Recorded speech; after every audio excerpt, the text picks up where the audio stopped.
What's up, everyone? Welcome to the FA podcast. Happy Football Friday on Thursday. Yeah, got some stuff to go through. I keep want to say Vikings and Packers off season, Jimmy. I don't know why. Packers and 49ers. What?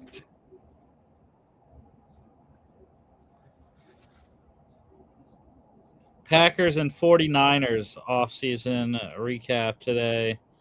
And yeah, we got UFL to NFL signings as well. It's going to be the first thing we talk about here.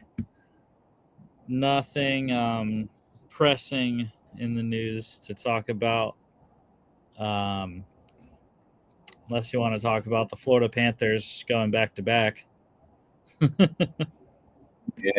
Yeah. Not really. I'll save that for my hockey pod. Yeah, I didn't watch a single minute of the Stanley Cup playoffs, so that's cool. Yeah, missed out. I know you're a Pittsburgh guy. You're probably just not watching because Pittsburgh wasn't in it. Oh yeah. It's unlike football. I'll watch football all day, every day, but whether it's my team or not. But can't do it with hockey. I have watched the NBA Finals though. Thunder about to close it out tonight. Also, since we're talking other sports randomly, U.S.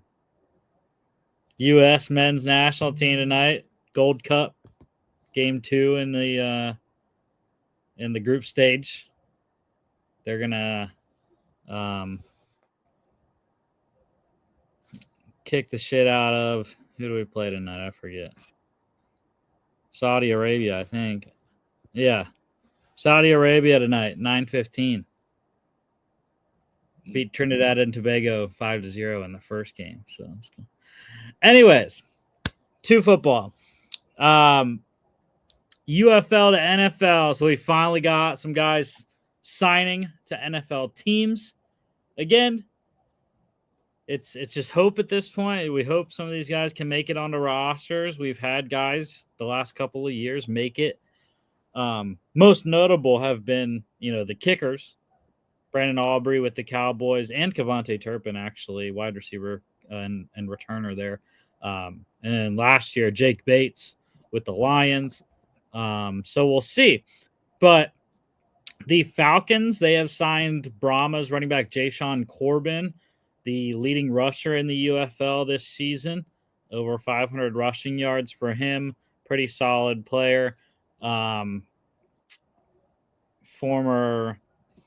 player with the Giants. That's where I remember him from.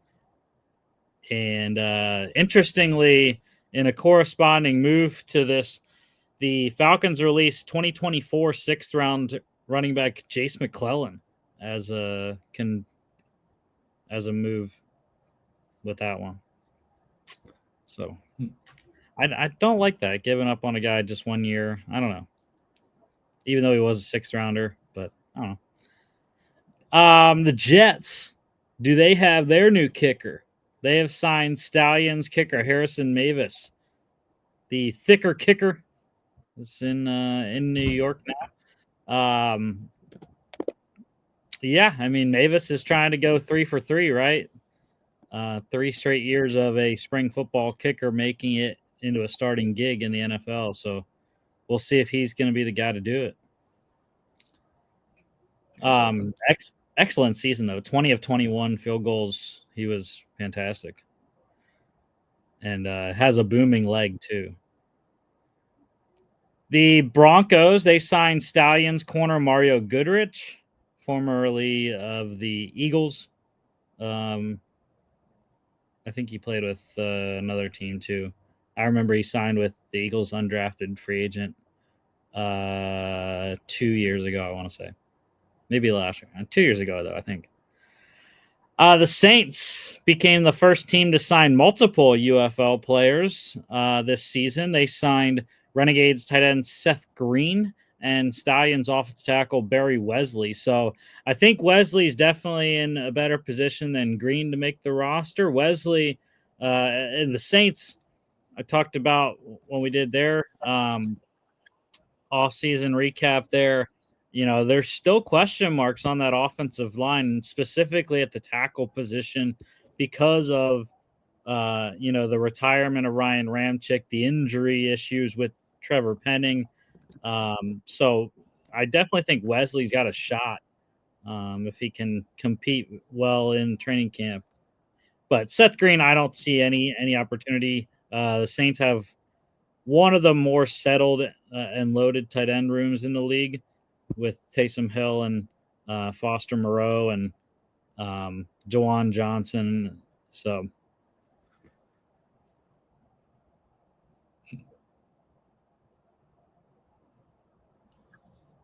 the Texans, they signed Roughnecks corner Damon Arnett, formerly a first-round pick of the Raiders.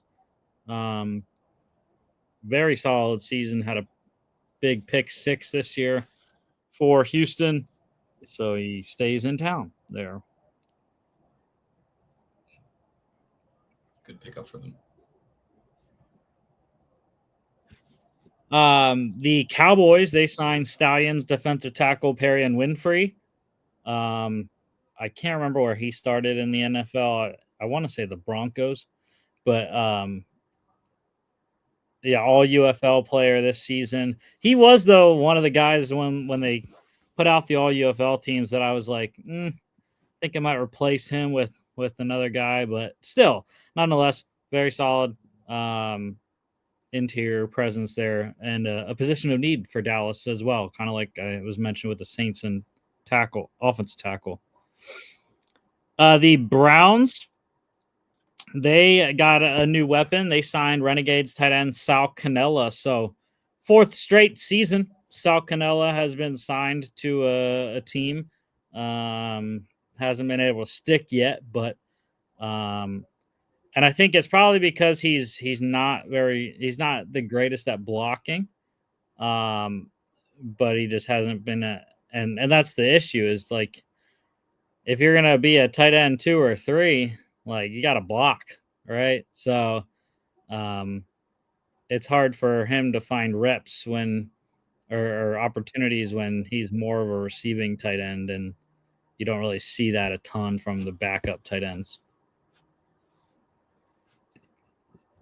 But nonetheless, a great weapon, and going to get some good learning from one of the better ones in David Njoku. The Chiefs, they signed Roughnecks tight end Jerquarius Spivey.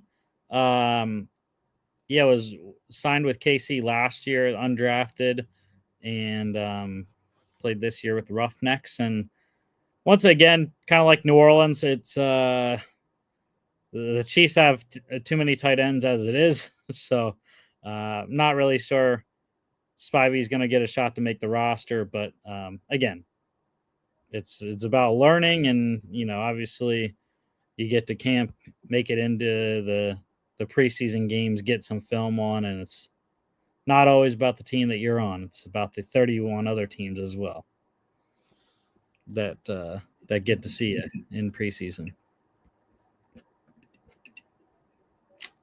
All right, NFL news. We had a retirement today. I don't know if it was expected or not, because I thought it came out of left field. For me, anyways, I was like, what? Jets linebacker CJ Mosley has retired. The Ravens 2014 first round pick, 17th overall, played out his rookie deal with Baltimore 14-18. Played with the Jets the rest of the way, 19-24. Did not play in 2020. He was one of the opt-out players for COVID. So 10 total seasons there for CJ. Very solid, though. 5-time second-team All-Pro, 5-time Pro Bowler, 133 games, 132 of those starts, 1,083 tackles, 687 solos, 55 tackles for loss, 12 sacks, 40 QB hits, 12 picks, 2 pick sixes, 53 passes defense, 10 forced fumbles, 9 fumble recoveries, and a fumble return for a touchdown. Wasn't that great in the playoffs. Started all 3 of the games he played in with all of them with Baltimore. 31 tackles, 18 of those solos, 1 QB hit, 1 forced fumble, and 1 fumble recovery there. But I was kind of shocked. I mean, I knew CJ was a good player, but when I looked at the stats, I was like, dang, man, like this guy balled out in his entire career. And it was kind of a shame, though, because he only made one of those All-Pros and one of those Pro Bowls with the Jets. He made 3. He made his other, or I guess 2. No, it was, yeah, he made 4 of his 5 with the Ravens, I believe. Double check.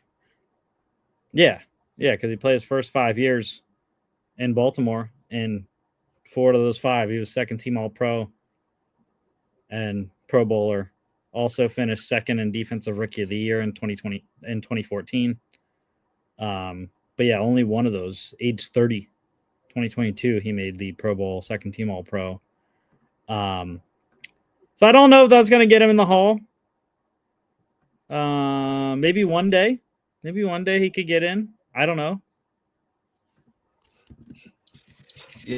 Yeah, I think he's more of like a Hall of Very Good kind of guy.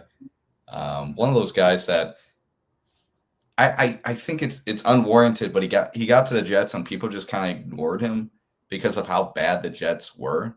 That they kind of assumed he also took a step back. But you look at how he played statistically. He was the only person keeping that Jets defense above water for basically his entire tenure. I mean, he didn't get the recognition he got early in his career at Baltimore. He went to New York. That team was always bad. And sadly, it wasn't his fault. But sadly, he seemingly got the blame in the public eye just because, like, the team didn't improve record-wise after he, showed up there. And it's not his fault. So one of those Hall of Very Good guys.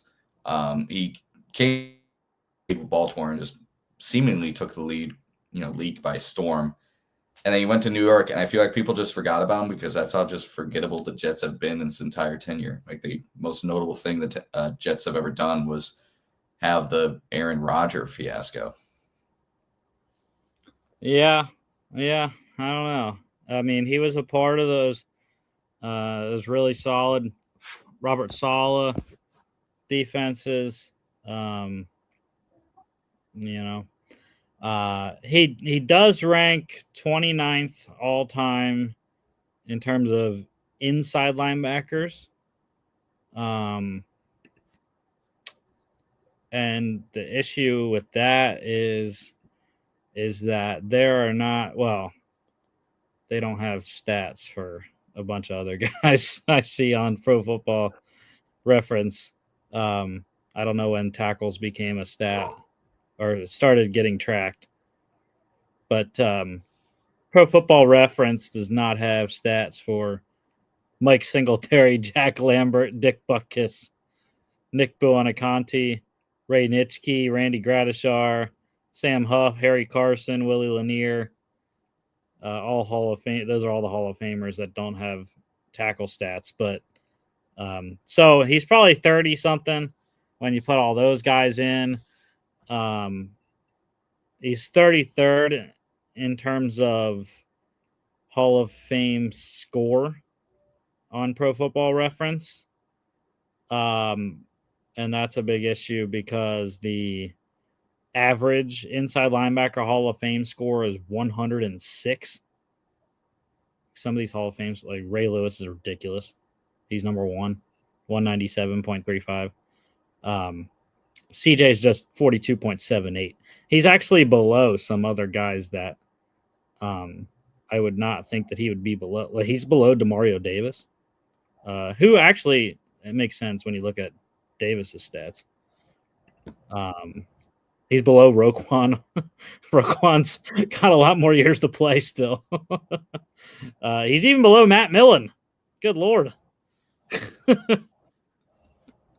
Just barely. So, yeah, you're right, Jimmy. You're probably right. All very good. Yeah. Welcome, CJ Mosley. Maybe he's a Jets Hall of Famer. Ugh, that's tough though. because they only had one Pro Bowl there. But again, as I mentioned, everyone just kind of forgets about his tenure because of how bad the Jets were around him. Yeah. I don't know. We'll see. All right. There literally was not much news. So an extension. The Steelers, they signed safety Deshaun Elliott to a 2-year, $12.5 million extension. 9.21 million guaranteed there. And it was wild last season. You saw instant impact from Deshaun Elliott. This defense was much better with him on the field than off the field. It allowed Minkah Fitzpatrick to really go back to his natural position at free safety, with Deshaun more in the box. And he made some really big plays for Pittsburgh's defense and is a great tackler as well. Yeah. Steelers love their defense, and he was a key contributor to it, so made a ton of sense. And staying in the AFC North, the Ravens making a splash. They signed Packers corner Jair Alexander to a 1-year, $4 million deal, $6 million max value on that one. I saw he turned down more money elsewhere to sign with Baltimore and his former Louisville teammate Lamar Jackson. I don't know. Yeah, I guess. I mean, it is a big signing for Baltimore. I mean, they still needed secondary help even after the draft, so it's important for them. But I don't know. I was all in on the Pennsylvania teams going after him, but Baltimore got him. Yeah, and the thing about Jair Alexander, I've seen a lot because of being on the Packers. If you get pre-2023 Jair Alexander, this contract's an absolute steal. If you get what we've seen for the past 2 years, you get a guy that's gone half the season and very ineffective when he does play. Like, he's had a really bad 2023 and 2024 season. Like, if it was because of injury or just because of declining play, I guess this year will kind of be the way to tell. But these last 2 seasons, I think he played only 7 games in 23, 7 games in 2024. He hasn't been on the field, and when he was on the field the past 2 seasons, he was very ineffective for Green Bay. So we'll see if he can revive his career in Baltimore. Yeah, hopefully not. That's fair. I get it. I do not want him to play well with the Ravens. All right. Yeah, that's all the news. Yeah. Forgot to put this on the script, but yeah, this is the final standings. The UFL picks. Danny, I mean, he completely ran the table, and it made sense that Danny won. Praying for Danny's family right now. Lost his mom just this week, so praying for the Potter family, and really sucks, man. Wedding coming up in October. It's really terrible. Yeah. We're hoping you're doing well, Danny. Give us a call if you need anything. Yeah, I've been talking to him about it. But yeah, Jimmy, I did get you. You lone wolfed Michigan, and they got pounded in the championship game. That was all about the Cats this championship season. The Florida Panthers, Michigan Panthers. I was all over the Cats, man. Well, there's no Cats in the NBA championship. Not this year. But yeah, Christian, a valiant effort to try to get back to 500. He went out on top though on a win. You always want to go out with a win.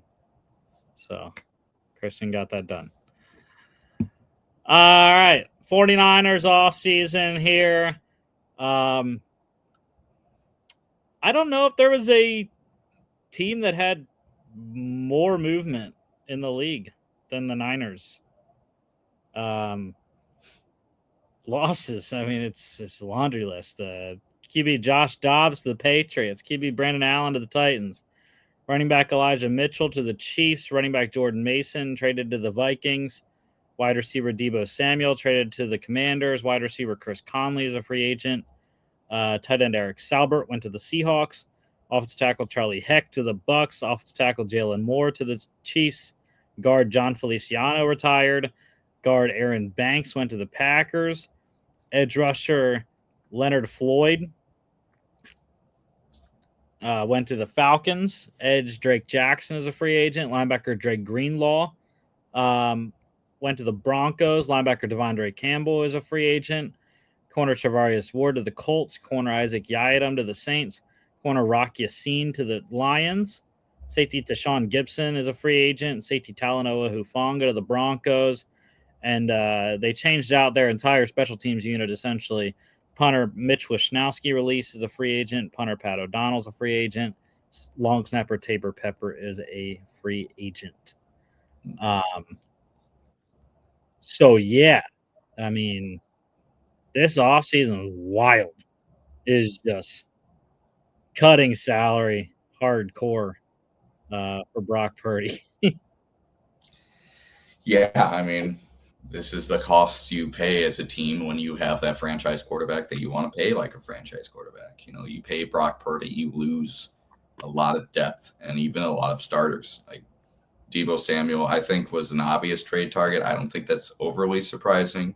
I think they wanted to get him off the books as best they could, and they did. I think it was a good trade for them because with their wide receiver depth that they've built up, you know, I think they will really believe in Ricky Pearsall along with Brandon Ayuk. So I think they're feeling okay probably there. Plus, you got Kittle and Juszczyk. And then Greenlaw, I feel like guys like Greenlaw and Ward, you know, Hufanga, I think those are big losses. But Greenlaw's still coming off an injury. There's a lot of question marks about his health, so I get that. Losing Ward and Hufanga, though, that's pretty tough, especially in the backfield. And what they did in the offseason, and we'll get to that, who they brought back in, both in the draft and in the free agency market, it was, I would say, adequate, not great. It's hard to replace guys like, you know, Ward, Hufanga, and Greenlaw, but I think they got some guys that are like pretty decent that should, on on paper and in theory, should step in and at least keep this, 49ers machine moving. Yeah, you look at it and it's like it's just chunks of depth, like you mentioned. QB, you lost 2. Running back, you lost 2. Wide receiver, I don't really count too much because you usually carry anywhere between 5 and 7 wide receivers. So losing 2, I don't think is a big issue. And Deebo, he was declining anyways when you look at his numbers. You lose 2 tackles, 2 guards, and 2. I think the guards were a big loss because Feliciano was playing well, and Aaron Banks. I was kind of surprised they didn't keep him, but he signed for a big money deal with Green Bay. You lose 2 edge rushers, 2 linebackers, 3 corners, and 2 safeties. So the secondary was completely wiped out. Have to replace most of those guys. I think, like you said, Ward was a big loss. That might have been their biggest loss. Other than like I said, I think the guards were the biggest loss. That protection in front of Purdy. Yeah, and Trent Williams not getting any younger. Yeah. Signings and re-signings. Quarterback Mac Jones they got from the Jags. Running back Patrick Taylor re-signed. They re-signed fullback Kyle Juszczyk. Wide receiver Demarcus Robinson comes in from the Rams. They got back tight end Ross Dwelley after he did a 1-year hiatus in Atlanta. Tight end Luke Farrell they signed from the Jags. Got offensive tackle Andre Dillard from the Packers. Defensive tackle Kevin Givens re-signed. They traded for Eagles defensive end Bryce Huff. Got linebacker Chaz Surratt from the Jets. Linebacker Luke Gifford from the Titans. Corner Siren Neal from the Dolphins. Safety Richie Grant from the Falcons. Safety Jason Pinnock from the Giants. Like I mentioned, they retooled their entire special teams unit. Kicker Greg Joseph comes in for the Jets. Punter Thomas Morstead from the Jets. And long snapper John Weeks from the Texans. I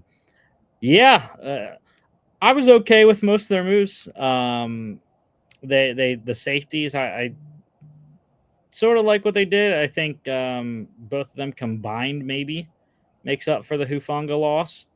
I really like Luke Gifford. He's an underrated linebacker, not talked about a lot, but he's a good guy.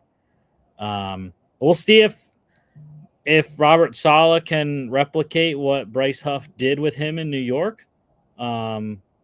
That's really the only reason they traded for him was because of Robert Saleh. The offensive additions I don't really like, though. I mean, Farrell has never produced a ton after being, I believe he was a third-round pick out of Ohio State with the Jags a couple years ago. Dwelly, I think, is solid as a tight end, too. And, he already has that work with Kittle for years. I do like Robinson, though. I think he's going to be a solid wide receiver 3 and a fill-in early in the year to take some pressure off of Ayuk to come back too early off the injury. So I think it's going to be Robinson and Pearsall the majority of the catches early in the season with Kittle, obviously, like you said. But yeah, and I think it was a weird thing with Juszczyk. Like, they let him go initially, and then he was like sniffing around. He talked to Pittsburgh, and they re-signed him. But and then Mac Jones. I think Mac Jones is going to be good. I think he's a good backup for Purdy. Played pretty well in Jacksonville last year. And they literally have 3 of the exact same quarterback on the roster when you add in draftee Curtis Rourke. So it's the exact same player, all 3 of them. Yeah, this is definitely if one guy goes down, we need to keep it exactly as is, even if it's like 80%, only 80% effective.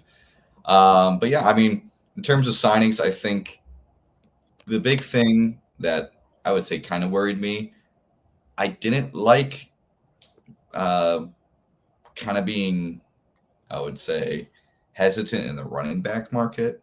I know they brought back Patrick Taylor and Juszczyk, kind of, fullback, kind of the gadget thing. I thought they could have done more, especially with losing both Mitchell and Mason. And then other than that, again, like I said earlier, it looks like a lot of depth pieces. I don't see anyone really in this free agent group, maybe other than Huff, maybe Dillard, that I'm like, oh yeah, this is like day one starter. Like, no one's taking their spot, not even rotational kind of thing. And even then, like, I'm pushing it for that. I think this is one of those seasons and one of those free agent classes that management turns to the guys already in the room and says, hey, like, we still believe in you. You have to carry the load here, because the best we can do really is just give you reinforcements, not give you headliners. Yeah, I forgot to mention Juwan Jennings. I don't know how I forgot your guy, Juwan Jennings. The X Factor? How dare you? So, yeah, it should be Pearsall, Jennings, most of the load while Ayuk eases back in, and Robinson, obviously, that wide receiver 4. But he's a pretty dang good one. He had some great years with the Rams. To the draft, first round, Niners went edge. Mykel Williams, Georgia, go Dogs, 11th overall. Second round, defensive tackle Alfred Collins out of Texas, 43rd. 2 third-rounders, linebacker Nick Martin, Oklahoma State, 75th. Corner Upton Stout, Western Kentucky, 100th. 2 fourths, defensive tackle C.J. West, Indiana, 113th. Wide receiver Jordan Watkins, Ole Miss, 138th. 2 fifth-rounders, running back Jordan James, Oregon, 147th. Safety Marcus Sigil, Kansas State, 160th. No 6th-rounder. 3 sevens, though. QB Curtis Work, Indiana, 227th. Guard Connor Colby, Iowa, 249th. And wide receiver Junior Bergen, Montana, 252nd. I really enjoyed San Francisco's draft. Just looking at what I had, they filled almost every single need I had, and I had 8 total for them. They had a lot to fill, and I think they did well. They doubled down on interior D line, doubled down on wide receiver, which was my second and fourth needs respectively.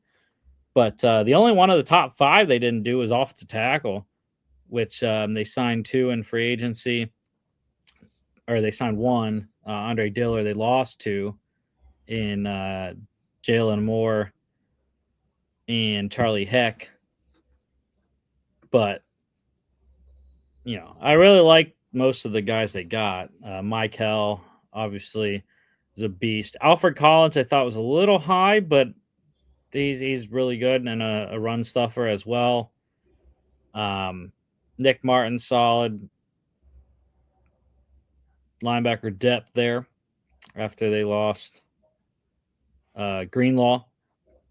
Stout is an interesting one. Stout's short. He's 5'8". Was kind of surprised he went in the 3rd round, but gonna be a solid nickel.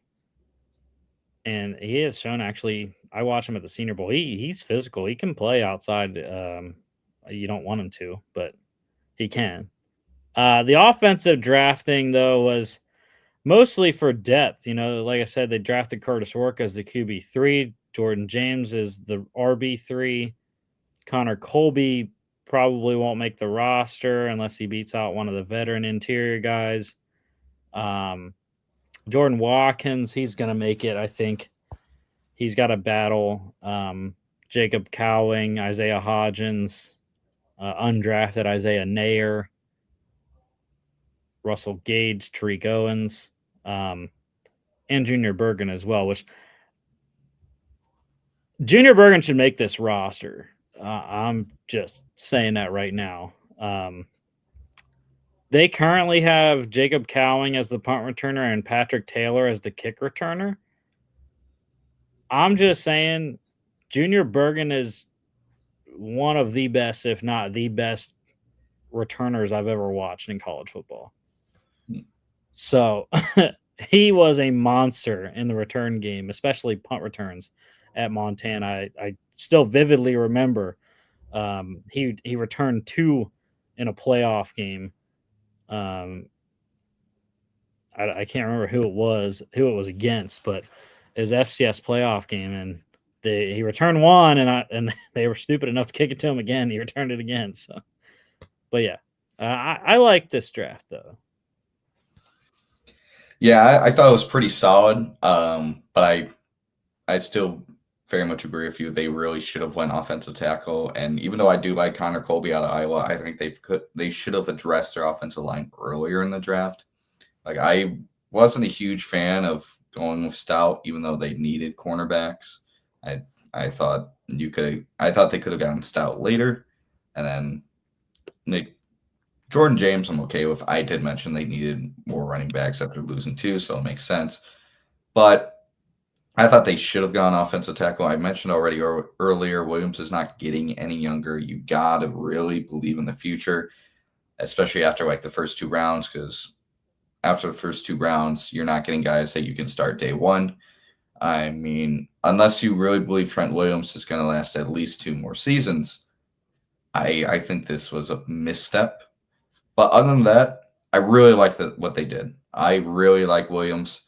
He was dropping in the draft boards for no reason, in my opinion. I think people were overthinking him. He was in the early teens, and then closer to the draft, I saw him going into like the 20s in a lot of mock drafts. I was like, why is he dropping? There's no reason to be dropping. Like, there isn't a character concern. He had good scouting combines. There's no reason. So getting him at 11, I think, was great. I really like Collins. I really like West, too. I got to see him in Indiana when he played Ohio State. He was a big kid. I think with Collins and West, I think the big thing with the 49ers, that they wanted to prioritize with these 2 picks was when we get defensive tackles, we want them big and we want them hard to move. We want to be run stuffers so we can get guys like Williams and Bosa around the outside and have free one-on-ones up there. And I think I like that mindset. That seems like a solid idea. Just like really stuff up the middle and create one-on-ones with your athletic edge rushers. So I really like what they did defensively. I even like Jordan James out of Oregon. And as you mentioned, Curtis Rourke, he's very much in the Mac Jones, Brock Purdy mold. Very, I don't want to say generic QB play, but very, very reliable. He doesn't throw inaccurate passes. He doesn't make the tough throw unnecessarily. He'll make the good reads. He'll even get to the second and third read pretty effectively for a college quarterback. And that's something, a Shanahan offense really appreciates. So having him as your third QB is pretty good. So I would say to finish this up, if I were to give him a grade, I'm going to go B. I very much wanted this team to get offensive tackle. I thought doubling up in some positions before addressing the offensive line, even with Colby, was a little bit of a questionable move. But I really like guys like Williams, Collins, and West. I like James. I even like Watkins. I just thought there were some draftees. I was like, Upton Stout, maybe you can go on offensive tackle at 100, maybe, but not a bad draft by any means. Yeah, I'm also on the B. My issue was Marcus Sigil. I did not see the need for a safety when they picked up 2 in free agency. Grant and Pinnock, they already had George Odom. They already have their starters, Jair Brown, Malik Mustafa's coming off an injury. But I did not see the Sigil pick as necessary. Maybe that was where they could have went offensive tackle just to, it would have been later than we probably would have wanted, but at least get one just to try because their tackle depth is not good at all. Like they need Andre Dillard. They badly need Andre Dillard. There's no one else. The other backup tackles they have are Austin Pleasance, Isaac Alarcon, and Sebastian Gutierrez. Can tell you, I know almost nothing about all 3 of those guys. Austin Pleasance, I barely know. I believe he played at Kansas. That sounds about right. I might be wrong. I don't know. Of course, this doesn't say where he played. He's been around the league, though. San Francisco, Arizona, Chargers, Chicago, Carolina, Jacksonville. So, guy that's not stuck most places.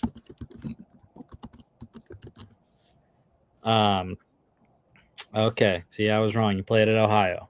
There you go. Anyways, yeah, that was the big one for me. Edge, actually, I didn't have a big edge need. It made sense, though, when Williams was there at 11, and I don't hate it now looking at the roster. I should have had edge higher a little bit, but I think I was thinking they might re-sign Drake Jackson. Actually, they released Drake Jackson, I think. So, I don't remember. But anyways, thought they might get back Leonard Floyd as well. Didn't happen. So, yeah, I like it, the B. Seems about right. To the schedule. At the Seahawks, week 1, at the Saints, home against the Cardinals, home against the Jags, at the Rams, Thursday Night Football, at the Bucks, home against the Falcons, Sunday Night Football, at the Texans, at the Giants, home against the Rams, at the Cardinals, home against the Panthers, Monday Night Football, Christian McCaffrey, revenge game, at the Browns, week 14 bye, very, very late. Last week you can have a bye. Home against the Titans, week 15. At the Colts, Monday night. Home against the Bears, Sunday night. Home against the Seahawks. There's a couple things I want to say about this schedule. One, My goodness. You're getting half of your division schedule out of the way the first 5 weeks.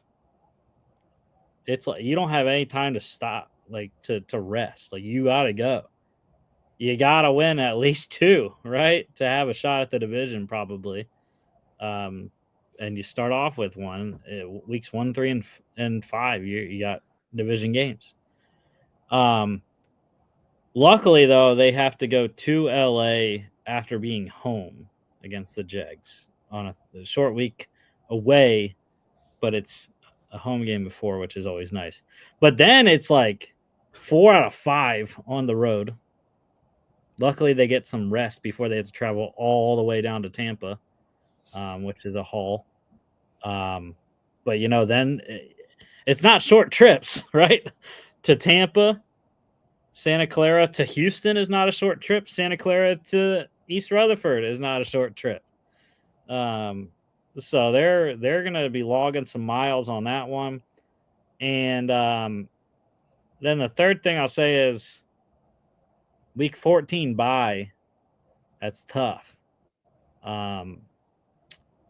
Luckily for them, though, they got a lot younger this offseason. So I don't think it's going to hurt as much as it would have with their roster from last year. That was, I feel, a lot more on the older side. Mm-hmm. Yeah, I think all the things you mentioned about their schedule is true, but I will say one thing I think benefits them very well is that a lot of these road games are against pretty mediocre to bad teams. I mean, we do in New Orleans against a pretty bad Saints team. Week 9 on the road against a Giants team that's up in the air, still trying to figure out, the rest of the organization. Week 13 against the Browns. Week 16 against the Colts. They have a lot of chances to take, tough road assignments and win just because their opponent is pretty bad, I would say. And then they also get the benefit. You look at week 15 through 17, they should go 3-0 there. Like, you got to beat the Titans at home. I think you beat up on the Colts on the road in week 16. At that point, freaking Daniel Jones is probably going to be the starting quarterback of the Colts. Let's be completely honest with ourselves. And Bears, although I still think they'll make improvements from last season, I don't think they're going to make that jump a lot of Bears fans think they are. I don't think this is a playoff team. I think it's a 500 team. I think they're an 8-9, 9-8 team, but they're not a playoff team yet. And going to San Francisco on Sunday Night Football very late in the season, that's going to be pretty tough. So the 49ers, I think they just got to get off to a pretty hot start against their division. If they can win 2 out of 3 against Seattle, Arizona, and LA after week 5, I mean, they should beat up on the Saints. I think after week 5, they should at the very least be 3-2. And then from that point on, you just got to steal some road games against pretty bad teams. You got to steal week 9 against the Giants. You got to take week 13 against Browns, and then week 16 against the Colts. You got to beat up on bad teams. That's what good teams do. And they have the benefit, because of their record last year, they have the benefit of playing a couple of really bad teams. Yeah, that's what I was just about to get to. Fourth place schedule. Mm-hmm. So, yeah, it's set up very nice, and this is why a lot of people, including myself and you, it sounds like, expect San Francisco to be back to their old self, be back in the playoffs, and maybe not back to their old self where they're competing for the NFC Championship and whatnot, but definitely should be a playoff team with how the schedule sets up. Mm-hmm. On to Green Bay, and from one of the most involved teams in free agency transactions to one of the least involved teams. The Packers really did not do a ton either sending guys out or bringing guys in. Losses for Green Bay. Running back A.J. Dillon went to the Eagles. Tight end Tyler Davis is a free agent. Offensive tackle Andre Dillard went to the 49ers. Center Josh Myers to the Jets. Defensive tackle T.J. Slayton to the Bengals. Linebacker Eric Wilson to Jimmy's Vikes. Corner Jair Alexander to the Ravens. Corner Eric Stokes to the Raiders. Corner Corey Ballantyne to the Packers. You get to go first on everything here, Jimmy. It's your division. All right. I'll be very quick. I think they lost decent players. I think, a guy like A.J. Dillon, he's a very reliable backup running back. Josh Myers, I've always, thought he was a very solid, at the very least, average center in the NFL. Dillard as well. I think he's at the very least an average tackle. And then Jair Alexander, I think that was an obvious let go. I mean, I mentioned earlier in the show, he played 14 out of a possible, 34 games in the last 2 years. So it was pretty obvious he was done. I will say this, in terms of their losses, if you are to look at all their free agent signings, it seems almost one for one. When there was a guy at this position in, they brought a guy at this position out. They brought a guy in at the exact same position. Like when they would lose a running back, they bring in a running back. When they lost an offensive, lineman, they brought in an offensive lineman. Lose the linebacker, bring in two. Lose 3 corners, bring in another one. So I think they did a good job of making sure that losses weren't dramatic. And I don't think they were very dramatic. I don't think they lost game changers. So they should be fine. Yeah. I'm kind of on the same boat. I think Josh Myers, was the biggest one there. Again, it gets tough when you're losing mass at a position. 3 corners was tough, and 3 corners that played significant amount of snaps for them. So I think that was big. I don't think they're going to lose sleep over losing A.J. Dillon. I don't even really like him on the Eagles, except for the tush push. So that's the only reason I like it. Squads. They're huge. It's like him and Saquon Barkley have the same quads. It's absurd. Him, Saquon, and Jalen Hurts combined can probably squat a bus. They can literally squat, Lincoln Financial. Probably will. Yeah. I don't have much on that really. Re-signings and free agency, again, they mostly re-signed. They didn't sign a ton of outside free agents. They re-signed running back Emmanuel Wilson, wide receiver Mecole Hardman from the Chiefs, wide receiver Bill Melton re-signed, guard Aaron Banks from the 49ers, linebacker Isaiah Simmons from the Giants re-signed, linebacker Isaiah McDuffie.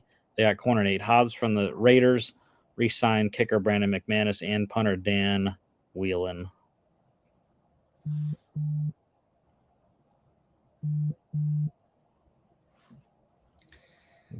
Yeah, I mean, like I mentioned earlier, it's just they would lose someone and they would just pick someone in the same position. I think to me, the signing I really like Isaiah Simmons. I thought what we saw in Arizona, they didn't really know what to do with him. He was always an athletic freak, but they just didn't know how to play him. I think it was just mostly because he didn't have, the brains to go with the brawn. He just didn't understand the game as well as he should have.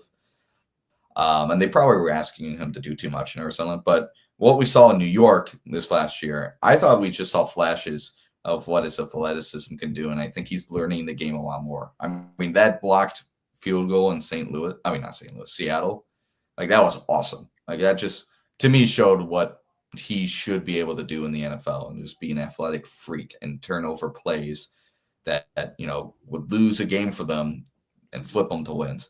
I'm really nervous about facing Simmons. I think that is an underrated signing that a lot of people may not be noticing.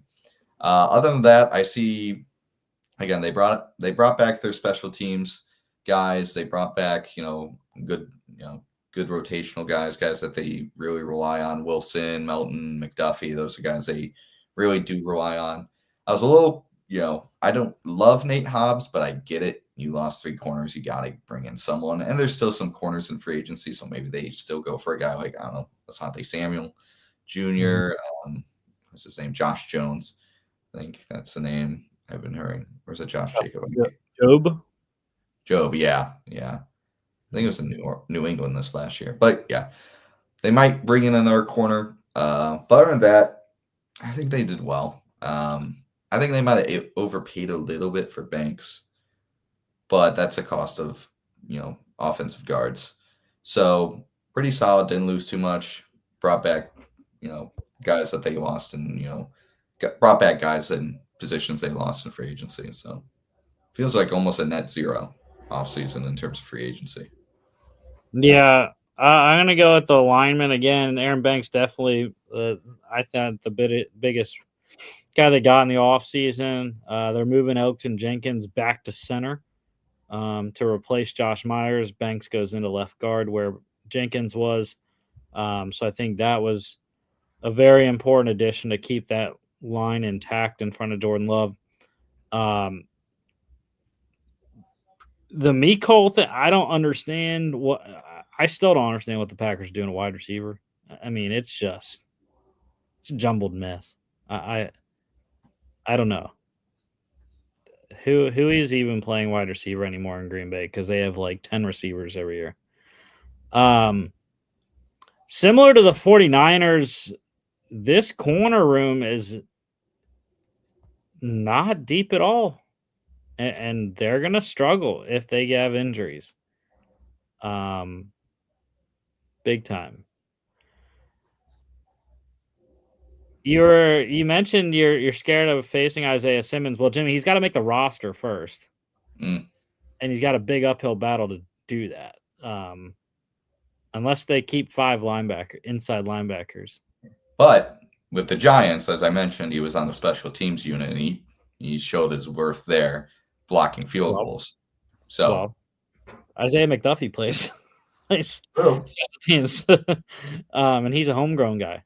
Who knows? They have Quay Walker, 22 first rounder, Edgerrin Cooper, 24 second rounder. Isaiah McDuffie's a 21 sixth rounder. Tyron Hopper's a 24 third rounder.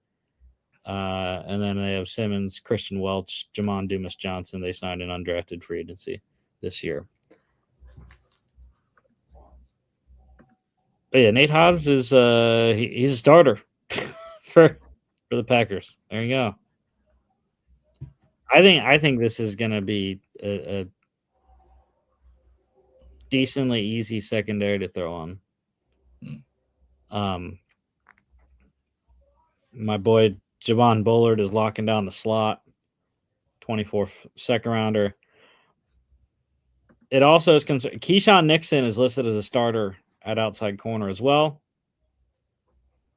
That would concern me if that was my team. Love Keyshawn Nixon as a returner. I thought he got big time snubbed in the All Pro team last year. But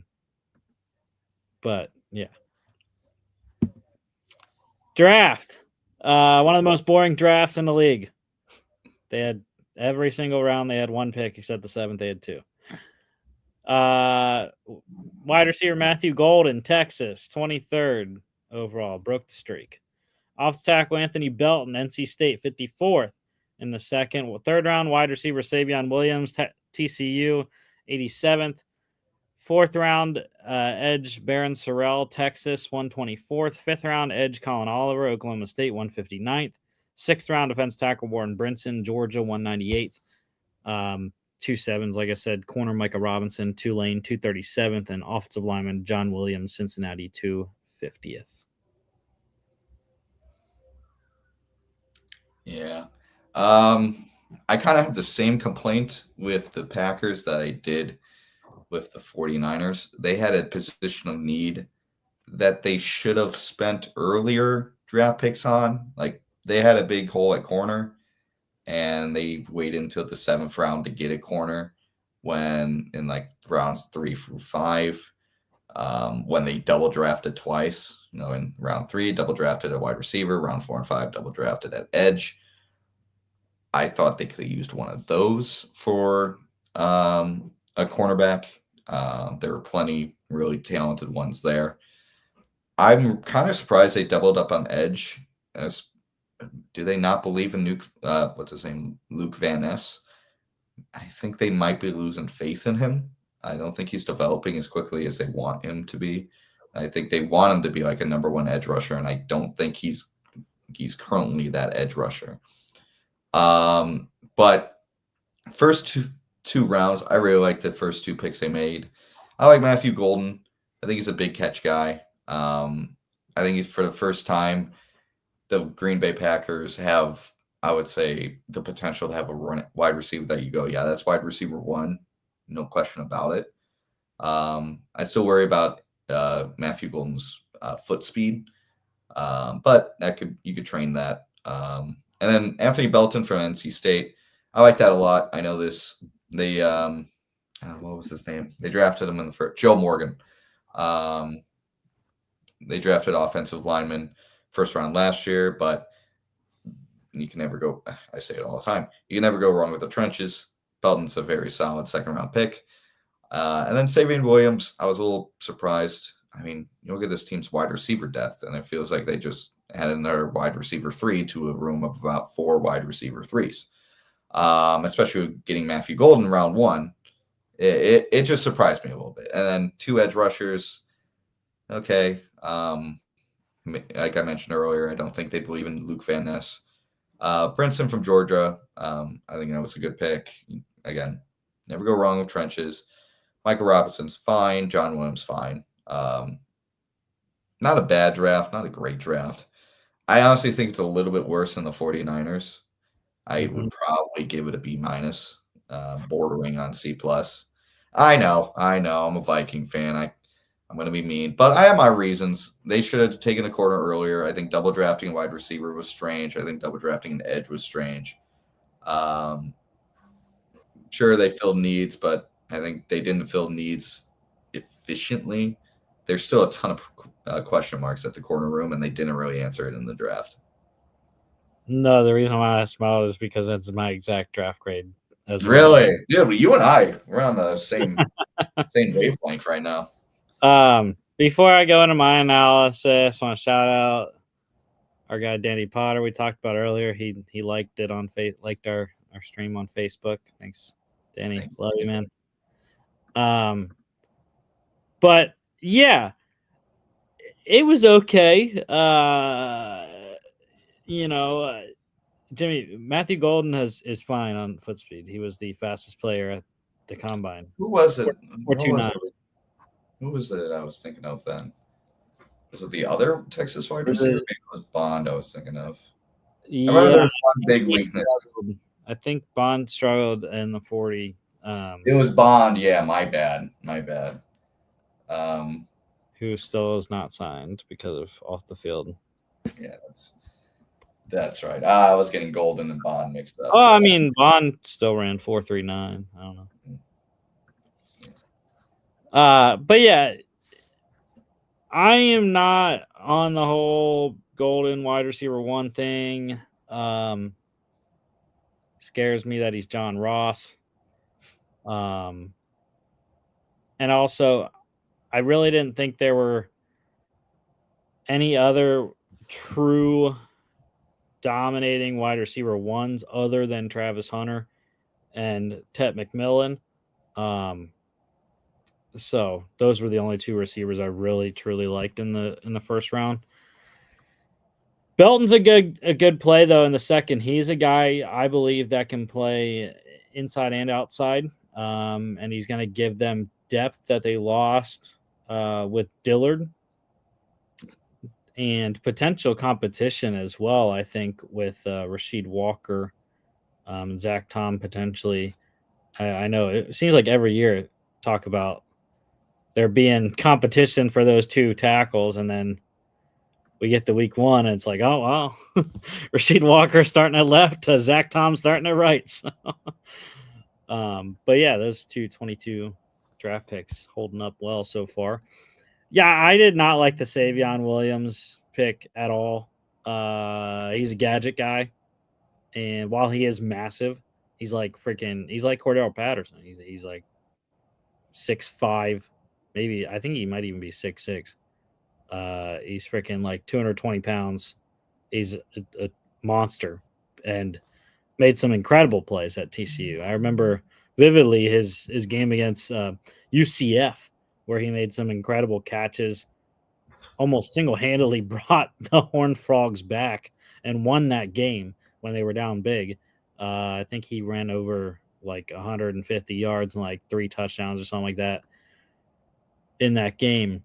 But I don't really like it. The doubling down on wide receiver, I did not see the need. I did have wide receiver as the number 2 need, however.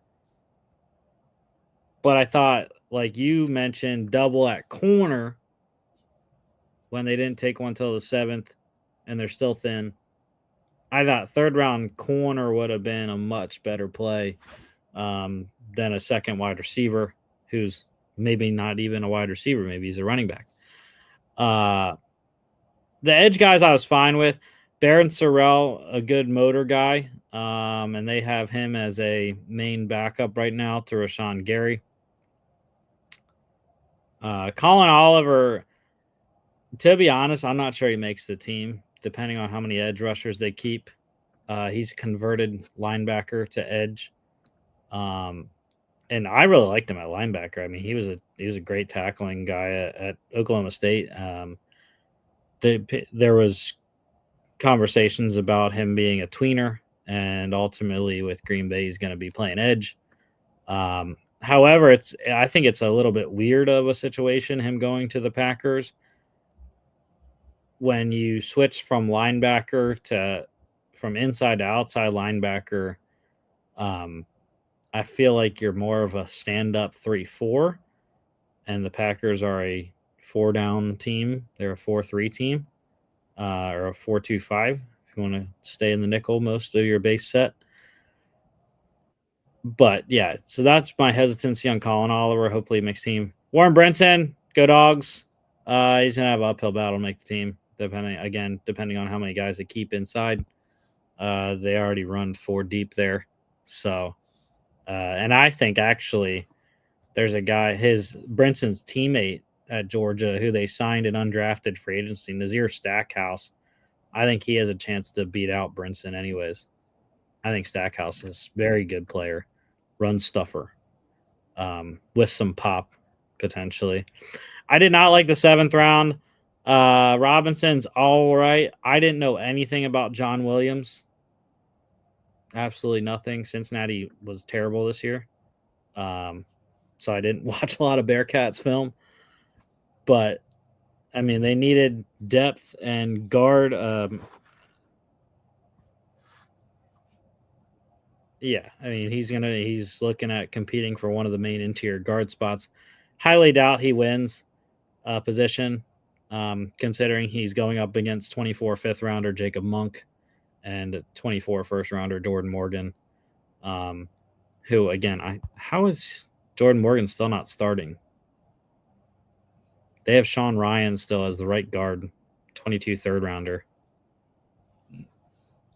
Maybe it's just a position change thing, making him go from tackle to guard. They're hesitant, but who knows? I don't know. The Packers have thrown a ton of draft capital, though, into this line. Just looking at their roster, their depth chart. Walker, 22-7 at left. Elkton Jenkins, a 19-2 at center. Sean Ryan, a 22-3 at right guard. Right tackle, Zach Tom, 22-4.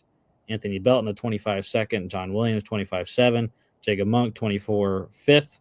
Jordan Morgan, 24-1. Travis Glover, a 24-6. Yeah. But yeah, B- for me. Again, Savion Williams' pick was probably the one I hated the most.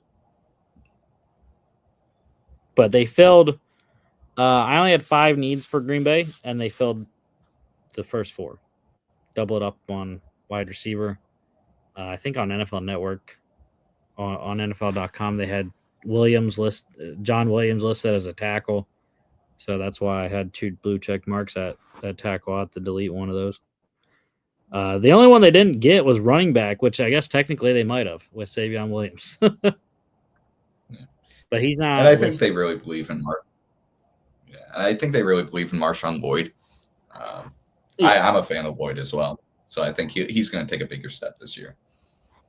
Well, I sure hope so, Jimmy. He collected dust on my Dynasty Team Taxi Squad last year. Same. I have him still there. I have an open roster spot right now and 4 guys on the taxi squad. I'm like, all right, one of you guys has to make it by week 3. Me too. He's still sitting on mine. All right. Yes, we got B minuses for both of us. Let's go. Phillies just took the lead. Fantastic. Packers schedule here. Home against the Lions, week 1. Home against the Commanders, Thursday night. At the Browns, at the Cowboys, Sunday night. They are the opposite of the 49ers. They have an early bye. First week you can have a bye is week 5. And that's what Green Bay has. Home against the Bengals coming out of the bye week 6. At the Cards, at the Steelers Sunday night. Home against the Panthers. Home against the Eagles Monday night. At the Giants. Home against the Vikings. At the Lions on Thanksgiving. Home against the Bears. At the Broncos. At the Bears on a Saturday. Home against the Ravens on a Saturday. At the Vikings. Go ahead. I think the biggest thing for me is I'm looking week 12 and beyond. They face a division team 1, 2, 3, 4, 5 times in the those final weeks, and this is a team that really benefits from their home field advantage in the winter. And once it gets cold, they play only 3 out of the last 7 games at home, and one of them. Well, 2 of them are against extremely good teams, playoff teams last year, and the Vikings and the Ravens. Facing the Vikings twice late in the year and then going to the Lions, division winners, at home, not getting that home field cold frozen tundra advantage that they sometimes get later in the year. That I think that's going to be an issue for them. Going to Denver, going to Chicago. It's still cold there, but Chicago will have the home field advantage. And then going to Minnesota week 18, that's going to be a tough one. Because I think at that point, a ton of playoff scenarios have to be answered by that game. That being said, I think they do benefit from facing the Lions early. The big thing for the Lions this year, when you have a lot of new coaches, it's pretty normal to get off to a cold start, and having that home field advantage right away, I think they're gonna benefit from that. And then right away having a Thursday night football game against Jaden Daniels, and I am a big believer of the sophomore slump, so I could see this team going 4-0 into the bye week. But the problem is early bye week, you go 4-0 and then you have a bye week, you could get that momentum sapped. So this team has to get off to a hot start. That first 9 weeks, I really think they need to be like 6-3. Because starting week 10, they're only like reprieve is maybe the Giants on the road. And maybe the Bears. I've mentioned it obviously earlier. I don't know about the Bears. I still think they're about a 500 team. But facing them twice, and they lost to them last year at home. So who knows? I mean, this is a team that really needs to get off to a hot start. They really need to, take advantage of an early season matchup against the Lions coming off losing their offensive and defensive coordinator. And then you have to take advantage of sophomore slump Jaden Daniels. Because if you start this season 0-2, even if you're 2-2 by the bye week, you don't get reprieve. You don't. Week 6, Bengals, it's Joe Burrow. Cardinals are expected. Like, they expect themselves to be a better team. Steelers expect themselves to be a better team. Hey, you get the Rodgers rematch. That'll be fun. I look at the entire schedule post week 5, and every single one of those teams, I say to myself, they expect themselves to be a lot better this year. They loaded up. Not saying any team intentionally takes a step back, but all those teams I think expect a little bit of themselves, maybe other than the Giants. So tough after that early bye week. I agree. My thing when I look at this is like, good luck, Jordan Love.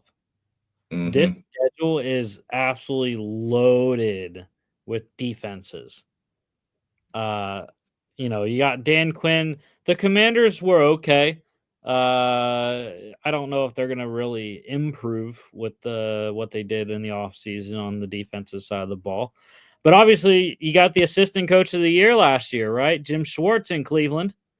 The Cowboys defense is at worst, I think, middle of the league, and they have arguably the best defensive player in the league in Micah Parsons. Yeah. And at home for the Cowboys in prime time. That's gonna be tough. The Bengals and the Cardinals aren't that great defensively, but the Cardinals, you got Jonathan Gannon as a head coach, who's a defensive guy. But then it really picks up. Steelers, obviously, they're always top 5 defense. Eagles, number 1 defense from last year. The Giants are a sneaky good defense under Shane Bowen. The Vikings, obviously, Flo. Bears were underrated defense last year. New defensive coordinator. I don't remember who that is. But yeah, Bears are going to be defense pretty solid. Broncos, excellent defense. And then, of course, the Ravens, I think there's some secondary concerns, but they're still going to be good. And obviously the Jair revenge game there now in week 17. But yeah, like you said, it's not easy after the bye. And my concern is, again, for the secondary. Like, look at the teams they're playing. The Lions offense, the Commanders offense. You could even argue the Cowboys offense with CD. And Bengals offense with Joe Burrow, now. even Cardinals offense with The Bengals, I think, are going to shred them. Absolutely, I think the Bengals are going to shred them. And then even Cardinals, Kyler Murray's. Yeah. They're not going to get a reprieve. They don't have 2 easy weeks in a row. Like, even after facing the Browns, you go to Dallas in prime time. Even after facing the Panthers, you go to the Eagles Monday Night Football prime time. Even after facing Giants, you go division rival Vikings, division rival Lions on Thanksgiving, division rival Bears. Like, there is no reprieve. Like, if the Packers lose any of those 3 games I just mentioned, yikes. Like, really yikes. Like, if they don't go 3-0 against the Browns, Panthers, Giants, yikes. Like, those are games you have to win. Yeah, and I was continuing the offensive list. I mean, hey man, Bryce Young was lighting it up late in the year, and he's got a new target. Obviously the Eagles offensively, I mean, they run through Saquon, yes, but I think Nick Sirianni is going to air it out when he looks at that secondary and he sees AJ Brown and Devontae Smith against Nate Hobbs and Keyshawn Nixon. Just saying. Don't forget Dallas Goedert. He's going to have space as well. I don't know. Their linebacker play is good though. That's gonna be a tougher matchup, I think. Saquon against linebackers, I'd like better. But yeah, and then we don't know how the Vikings are going to be offensively, but they have arguably the best offensive player in the league, Justin Jefferson. They got the weapons. Like JJ McCarthy. JJ McCarthy should have an incredible situation for a young quarterback. I mean, I'm expecting basically rookie blues, but still, I mean, having the best wide receiver as a safety blanket and Addison, Hawk, 2 really good running backs, and Jones and Mason, and then Darisaw and O'Neal as your offensive tackles, and Fries and Ryan Kelly. Holy shit. Like, JJ, you have the best security blanket I think a young quarterback has in this league. Yeah, and then the Bears offensively under Ben Johnson now expected to uptick in Caleb's second year with the weapons that they have, and Colston Loveland now, and Roma Dunze, DJ Moore, DeAndre Swift as well. The Broncos, Bo Nix going into year 2, added Evan Ingram. Obviously Cortland Sutton's still there. And then you got to face Lamar late in the season as well with Rashad Bateman and Isaiah Likely, Mark Andrews, Derrick Henry. So it's not easy on either side of the ball when they look at these teams that they're facing this coming year. And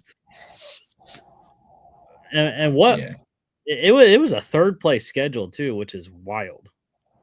Yeah, these are good third place teams. I mean, plus you have the NFC North. Like, that's a good division in of itself. Yeah, because they're facing the AFC North the NFC East, and then their cross-division third-place team games are the Cardinals, the NFC West, the Panthers, and the NFC South, and the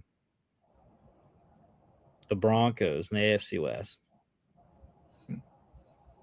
Yeah, they get no reprieve this year. Like even when they lose, they have to have a good game. Like they can't have a blowout loss. Like you can't you can't have a game that saps all momentum because there's no breaks. Yeah, gonna be an interesting one for Green Bay. Next week we should be back on Friday. I swear we should be back on a Friday next week. I don't believe I have. I've been missing my Fridays. I do not believe I have anything next Friday. So hopefully next Friday it will be an actual football Friday. And so sadly though, I will not be available. I'll say this. The NHL draft is that day. I'm doing a live stream with my other podcast during the draft. So you're gonna have to have football Friday. We're talking about your Steelers and the Finns without me. Yeah. Summer week 2 UFL. That's not championship preview. I forgot to take that out. But Dolphins Steelers offseason recap next week. Yeah, it'll be a good one. There's a lot to talk about both those teams, so I'm very excited. On Monday's show, we will have the Cowboys and the Chargers offseason recap. So talking Jim Harbaugh, Brian Schottenheimer as well. Don't forget to follow us on all our social media at FAA Podcast, Instagram and X, FAA_bets on X as well. FAApodcast.com is our website. Check us out here on YouTube, Facebook, X, and Instagram as well. Spotify, Apple Podcasts, iHeartRadio, and TikTok for as long as President Trump wants to have it around. I saw the ban got extended for another 90 days, whatever, at FAA.podcast on that one. So thanks, guys. We will see y'all back on Monday.